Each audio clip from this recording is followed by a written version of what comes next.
You just made a wish. No, I didn't. Yes, you did. I saw you. What'd you wish for? My cancer to go away. Do you think it worked? I heard you have to make small wishes first. You're just making stuff up now. No, it's the truth. You have to get things warmed up. You know what else I heard? I heard you have to write your wishes down. Now I know you're lying. Let's try it. See what happens.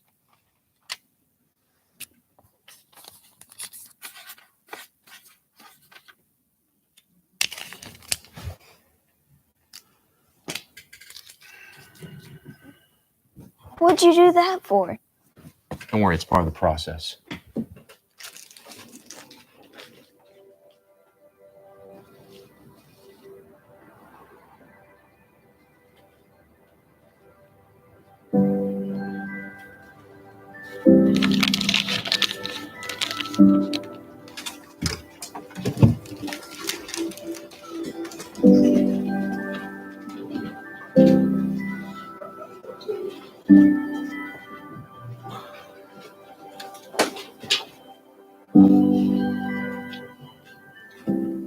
Hey, Sergio, did you tell someone my wish?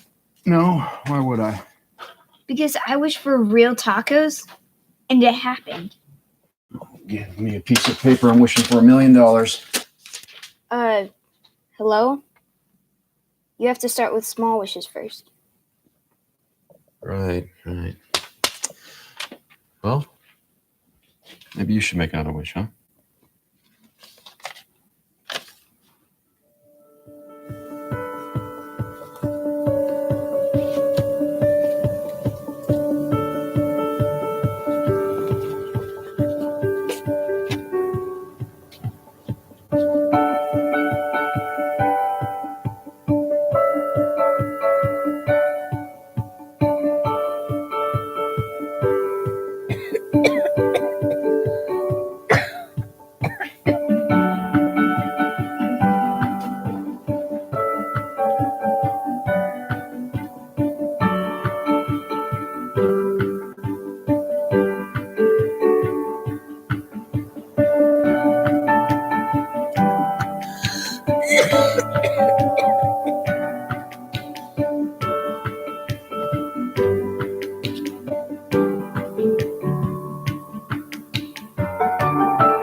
Michaela, where's Chris? Hey, Sergio. What? Chris, where's Chris?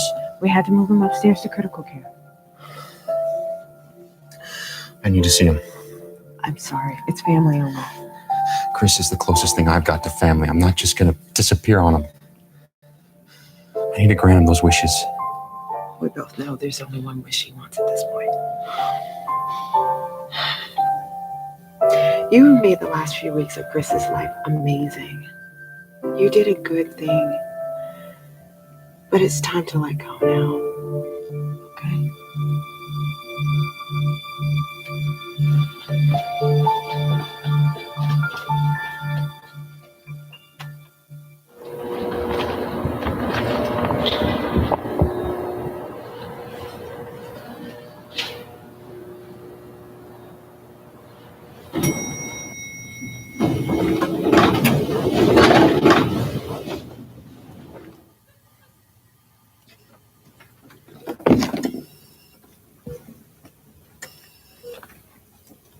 Sergio, is it 11:11?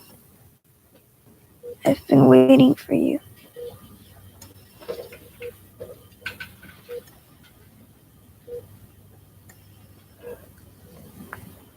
Chris, I'm sorry.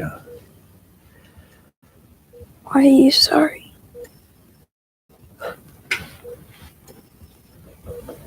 Your wishes, they're not real. It was me. I was finding your wishes and I was making them come true.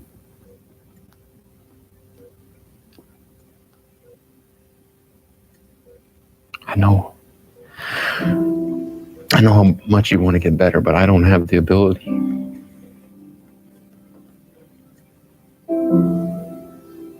I don't have the ability to grant you this last wish. But my wish already came true.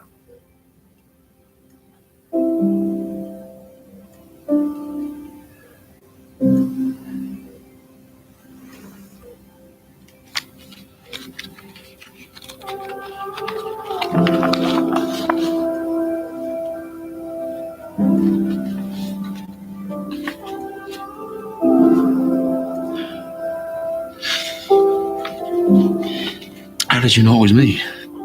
Duh, not stupid. Thanks for being my friend, Sergio.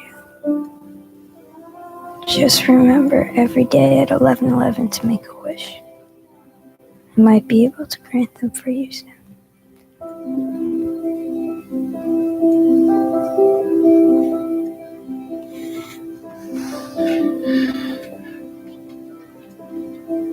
My wish already came true.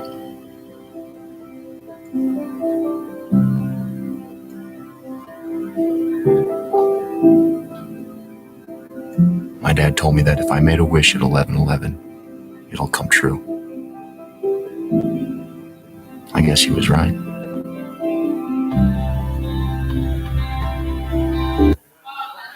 How lame is that ad? Yeah. All right, so straight tearjerker. But I like the film. I know, right? Well, I don't know that I'd call it a commercial. They went all out on if that's a commercial, but man, I like the film. Obviously, it's a terribly sad and devastating scenario with a kid and cancer just in general, but a kid too. But it also has a feel-good aspect. So Sergio desired and needed to find purpose, and he did. He was curious, trying to find meaning for his life, and he does. And what's cool is the effects of him finding it and then grabbing hold and embracing that truly changed somebody else's life.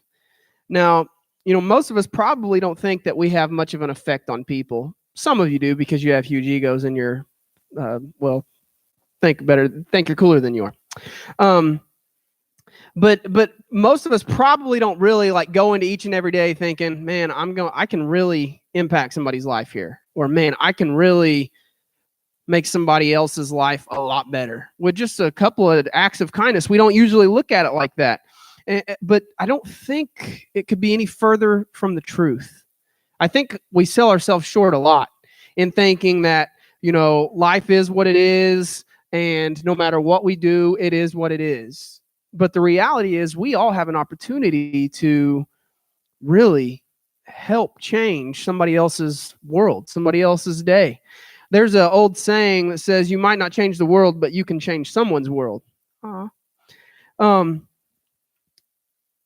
True. It's true. One day, there's a story. One day a man is walking down the beach and he sees this little boy. And this little boy, he's going and he's picking stuff up off the beach and he's throwing it into the ocean. And this guy's enthralled by this little boy because he's just really moving. He's moving fast. I mean, woof, woof. He's going and going and throwing and throwing and throwing. And this man walks up and he says, "Boy, what are you doing?" And the little boy says, "Well, I'm throwing starfish back into the ocean. You see, it was a high tide and they all washed up on the shore, and now it's going back out. And if I don't throw them back in there, they're all going to die." And the man says, "Man, don't you realize that there are miles and miles of beaches here? There are thousands and thousands of sea stars that have washed up on the beach. You're not even going to make a dent." And the little boy laughed and he bent down and he picked up another one and he threw it in the ocean. And he smiled and he said, "I made a difference in that one." And he picked up another one and he threw it and he said, "I make a difference in that one." And I think if we had that kind of mindset, man, I think our circles, I think our homes, I think our youth group, I think your school, I think everywhere you go could look a lot different. If we had a mindset that, you know, I'll be honest, like my goal as a youth pastor is for Genesis life to be impacted, and Jackson's, and Tate's, and Taylor's, and go all the way around the room through every one of you. Every kid that comes in this place, I hope and pray that their life is impacted. But the reality is, it's probably not the case. And because that's the reality, oftentimes I approach you guys or approach this ministry lacklustered, not full force, because I know that I'm not going to be able to reach every one of you guys. And that I know because of this ministry, every one of your lives isn't going to be impacted. And that's wrong. That's not the right way to live. I need to look at it like this boy. And I think we all need to look at life and the way we approach life and the way we approach being a Christian like this little boy on the beach. Man, I want to ask you a couple of questions. Who and how? The first thing, who? Who are you impacting? Whose life are you affecting? And then I want to ask you how. How are you affecting it? And we all have people in our lives that have our backs. Like we all have people that we can count on. I remember like the first time, hey, Zapata, you gonna like this one? I remember like the first time in my life that I can really remember like thinking, man, they had my back. You know, I was probably in like third or fourth grade. I never lived really close to the school. But a lot of my friends lived really close to the school. And one night, I never got to do this, but maybe it was his birthday. But one night, I got to spend the night with one of my friends on a school night. It was so gangster. You know, I mean, we stayed up till 9:30. It was crazy. Anyway, and so we wake up and we're walking to school. I'm like, man, I'm so cool. I'm walking to school. And we're walking to school. It's me, my friend Zach, and we picked up another kid, one of our friends that lived down the street. And we're walking to school, three of us. And I'm walking down the sidewalk. I'm in the middle, and they're on each side of me. And there was a kid who was a grade older than us, who I did not know. I did not know at all. I mean, I knew who he was, but that's it. And I'm walking down the sidewalk, and all of a sudden, this dude, which I didn't know because I didn't know he was there, grabs me by my backpack from behind and throws me down. First off, he must have been out of his mind. You know what I'm saying? But anyway, and so he throws me down, and I'm like, what just happened? You know what I mean? Like, hey. And I hop back up. I'm like, all right, which one of y'all kicked me? No, I didn't really. I said, okay. And so I hop back up, and he starts coming at me. At that point, I had never been in a fight. Now, I got in a few. I had a good couple of years after that. But anyway, he's coming at me, and I'm just like, you know what I mean? I'm like, mind your business, you know? And I just start swinging. I'm just like, you know, I mean, Tybo. I'm swinging. I don't think I ever hit him one time, but he didn't hit me neither. So there. But I didn't have to hit him because I start swinging, and then both my friends was like, arr, you know what I mean? Like they jumped on him. They jumped on it, and he's like, you know, and then we all like, I mean, we beat the mess out of him, straight up. And I was like, man, my friends got my back. You know, yeah, come on back, chump. You know, we walked on to school like we was hard. I did have like a little bloody lip. All the girls thought it was so cool. But anyway, you know, we didn't talk about it or anything the rest of the day. Hey, man, we got a little rumble on the way to school this morning, but no big deal. Yeah, but I was like, well, you know, random for sure, but that's like the first vividly clear. Is that anyway? It does? Okay. Vividly clear memory that I have of my friends like clearly having my back. And that felt good. Cause it made me feel like, man, they care about me. They could have let me whip him all over the place. But instead they didn't. They jumped on him too, you know? And so we all need somebody, we all need a group, really, multiple people to have our backs. But tonight, I'm asking you, whose back do you have? who are you investing in? Who are you pouring into? And I want to pause right there and tell you, Romans 12:15, it says, rejoice with those who rejoice and weep with those who weep. Rejoice with those who rejoice and weep with those who weep. What's that mean? That means love people. What does that mean? That means when things are good, man, walk with people through good things. Celebrate, party, enjoy, not in a non-Christian kind of way, but but enjoy yourself. Life is fun. You should it should be fun.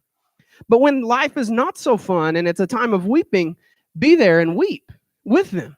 Walk through life with people. That's what it's saying. Walk through life with people. You need to be there for each other. And so my question tonight is who? Who are you impacting? Who are you investing in? We are called to be our brother's keeper. And one thing that I notice that has happened in my life multiple times, and I see it happen in other people's lives, is we have a group. Man, I should have put on the ear mic because I've only got one good hand, and I really need to spin my pants around. They're kind of like sliding to the side. Hold on, everybody, look that way. All right, there we go. I'm good. Okay.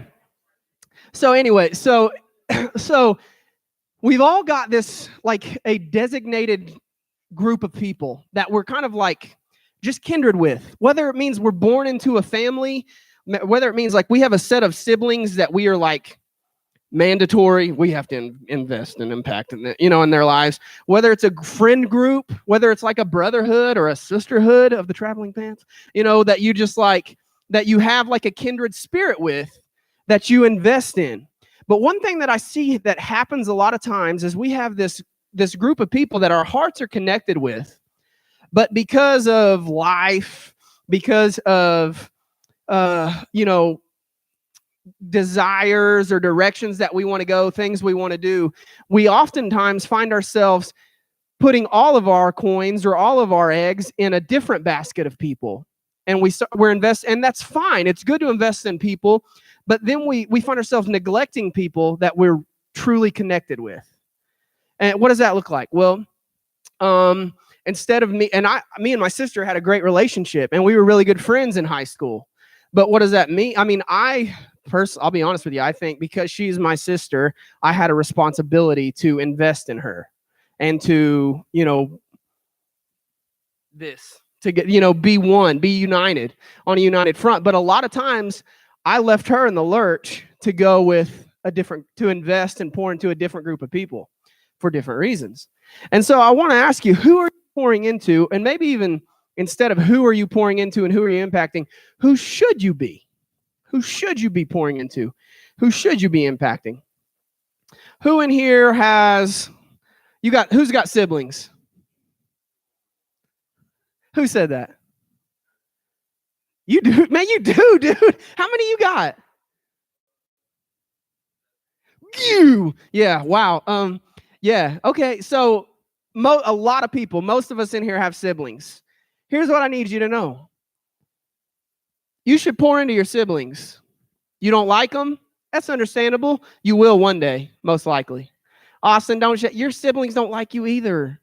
But you should pour into them. Who in here has what you would classify as a tight friends group? Okay, not a lot. Okay, I see you. If you raise your hand that you feel like you have a tight friends group, you should invest in that friends group. And when I'm saying we're going to come to it, how are you impacting them? That's a part that we're going to talk about, because all of us in here have a group of people, have at least one, and maybe a larger group of people that we should be pouring into, that we should be investing in. So the question is how? How are you impacting the people that you're investing in? Hey, I'll be honest with you. There's been times in my life where the way that I've been impacting the people around me and the people that I've been pouring into has been a really positive way. And there's been times in my life where it was not so positive. Can anybody in here testify to those? No? Okay. But what I want you to know is that whenever I look back at what I would call like my circle of the people that I feel like I put my heart and soul into over the course of 10 years, middle school, high school, and just a pinch beyond. What I look back and what I'm most proud of is whenever I feel like I let my heart lead the way, and that I felt like I followed God, and that maybe they followed me and maybe they saw like, man, that he's right, or maybe we kind of went different ways. But I'm most proud that I stood on my foundations and on my faith. And I think a lot of times people of all ages, not just students, not just teenagers, not just college people, they get a lot of the brunt in. Man, they do everything and they're into everything. People of all ages struggle to stand on their faith and struggle to stand on their foundations. And I think it's important, first off, when you talk about who and how, man, you have to have a foundation. You have to have a foundation to stand on before you can truly start impacting people the way God has called us to. Everybody has somebody in their life that's done that for them, that's got their back. Who's somebody that you'd say has your back? Anybody? Her, really? Did she slap somebody for you? Really? You need to step your game up. Who were you pointing at? Ozzy. Oh. I wish I could do the heart thing with my hands, but I can't right now. Okay, somebody else. Who would you say has got your back? Your brother? You think he could win a fight for you? Okay. Yeah. Somebody else. Genesis, you got somebody in your life that you think they got my back no matter what? Name one of them. Ricky? All right. Somebody else. Y'all are pointing at some. Watson? You got somebody? Who? Okay. I hope she's your only shot at winning a fight. But anyway, okay. Aubrey, you got somebody? Really? No. It ain't always about a fight, but it a lot of times is. Zapata, you? Who? Gio? Yeah, y'all done messed them dudes up, didn't you? I see you. Dump, what about you? You got somebody?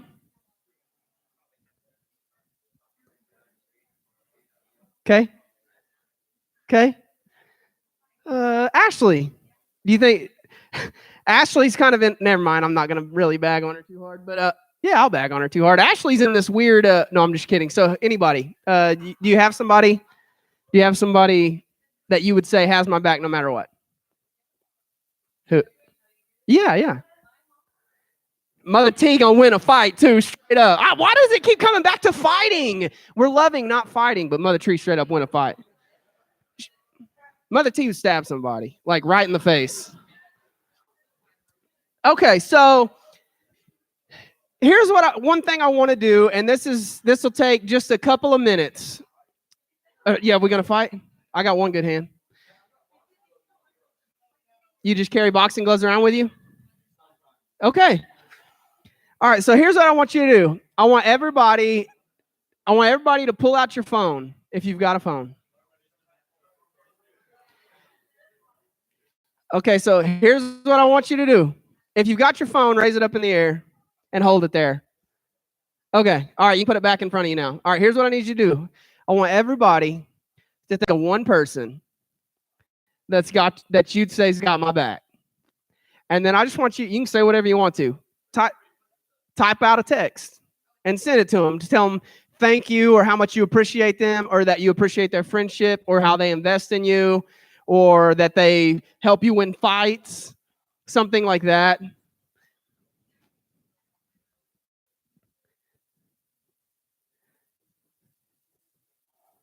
What you laughing at, Zapata? Nothing. Are you texting your brother? Oh, man. That's right. Hey, message me on Facebook if you need me.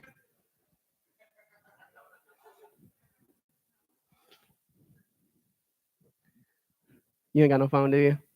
Need to borrow mine?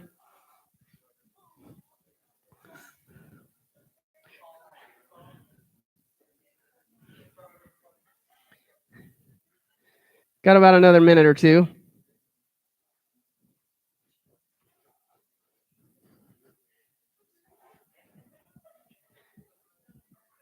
Ashley, did you send it to your mom? Are you sending something to your mom? Oh, okay, cool. Who? We want to know. We want to know. Why does my phone's just started? Oh,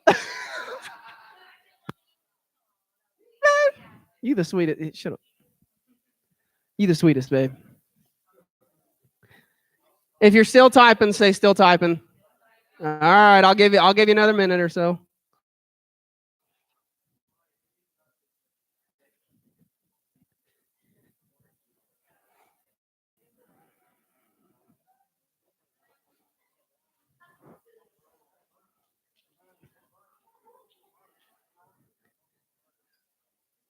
Man, y'all going some novels up in here. This best be good. I'm gonna have y'all read it.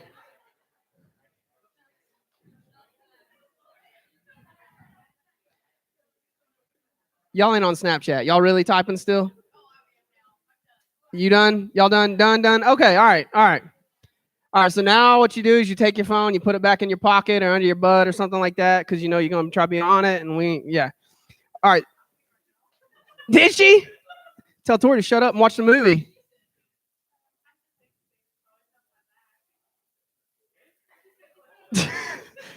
Okay.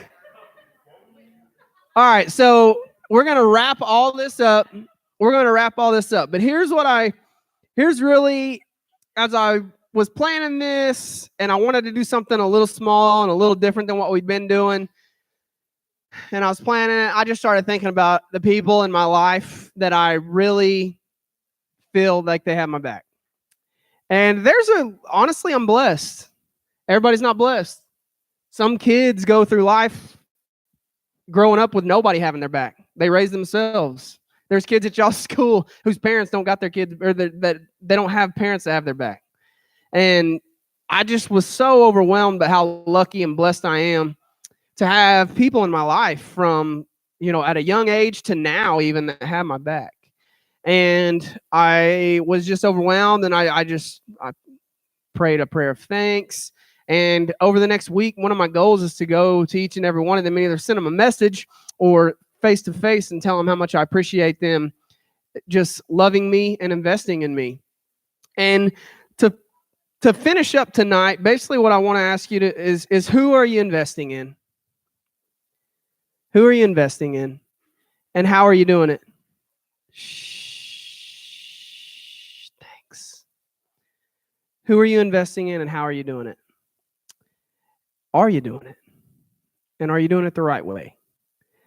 Man, I can stand up here and tell you a bunch of stories of when people in my life have had my back, and all they are is funny, and you'll hear me being in fights. Okay. Because that's what it always comes down to when people have your back. It's just fights. That's it. But one thing that I want you to understand before you leave this place is that you can make a huge difference. And you may not change the world. You may change the world. But you can definitely change someone's world. And you can definitely change someone's day. And so what I really want you guys to do is just get a heart for people. And this is even your friends. Like, I mean, it doesn't have to be like you see that one person sitting that'd be awesome. If you see that one person sitting at the lunch table by himself that doesn't have a friend and you reached out to him. But in reality, man, we all have people in our circles that probably need some love. And so what I want to encourage you guys to do is look out. Look out for people. Look out for ways that you can reach people. Look out for ways that you can brighten somebody's day, encourage somebody, love on somebody. So what's going to happen is I'm going to pray. And then I've had a couple people ask if we could specifically pray for certain situations. Hold on.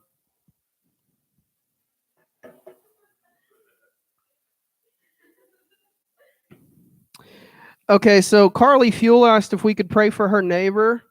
Do you know what that's about? Okay. Carly, she just asked if we could pray for her neighbor. So we're going to pray for Carly's neighbor.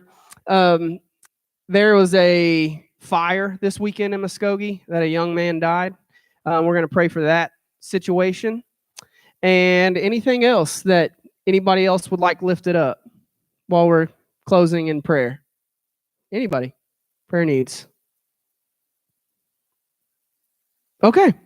Well, I'm going to pray. I'm going to ask you to pray to lift those up, and then we will go from there. God, I come to you right now.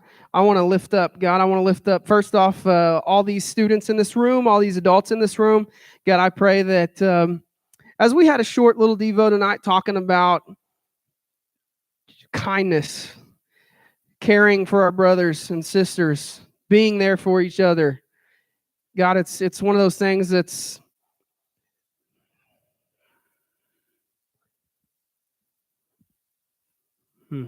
pushing me. It's one of those things that, man, in life, we just get so comfortable we coast. We don't truly invest in people. We don't give ourselves to people. We don't pour into people. And God, I pray, starting with me, that my view would change. And God, that I would try to see each and every person I come in contact with as an opportunity to encourage, an opportunity to love, and an opportunity to point to you. I ask the same for each and every heart in this place. God, I lift up Carly's neighbor, whatever that situation is. God, I ask for your hand on it. God, I want to lift up the family that was affected by the fire this weekend and the 2 lives that were lost. What a tragedy. God, I pray for your peace and comfort. God, you are good. Thank you for all that you do for us. God, I pray that as spring break just ended and we're wrapping up the end of the school year and getting ready to head into summer, God, I pray that, man, you would be on the forefront. I know it's an exciting time, but God, I pray that our hearts would be focused in on what you have for us going forward. We love you, God. You are awesome. Amen. All right. Hey, a couple of super quick announcements. All right, let's talk about Falls Creek real quick, okay? Next Wednesday night is our Falls Creek kickoff. You can sign up for the first time. At that point, it's $25 to get your name on the list and get your packet. The goal is to take 120 students this year. Now, we may take less, which is okay. But the goal is to take 120. Now, this is what I'm going to tell you. I want all of you, and all of your friends to get to go. There is a small church that just joined our association, and I'm going to give it a couple of weeks, and if I feel like we've got space available, I'm going to invite them to join us. But like they would just come and be a part of our group, basically, which is cool. But I'm telling you, if you sign up and all of your friends sign up and we fill it up, I'm not going to do that. But in 2 or 3 weeks, if it's kind of stagnant, I'm going to do that. So it's not like a threat or anything like that. You'll know a lot of these kids, I'm guessing, maybe, I don't know. But what I'm saying is, don't wait around until the last week to sign up. That stinks. It stinks for me. It's more work for me, and it stinks for you because I don't like you. So that's it. So next week, hey, spread the word. I'm gonna be pumping the word. I'm a little nervous. I'll be honest, man. I've got like the bubbly guts. We're going from a cabin that we've been in for 15 years that we didn't have to try to pack out, and we were overly full. And we're going to a cabin that's way bigger, way more money, and totally unknown. And I'm like nervous about it. And so I'm asking you guys to step up and sign up and spread the word and do your part and try to fill it up. I think that's it for that.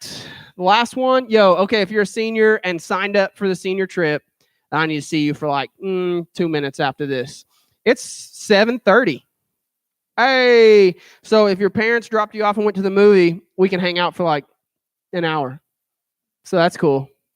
Outside of that, hey, love you guys. Feel free to hang, chill, whatever it is you do. Deuces.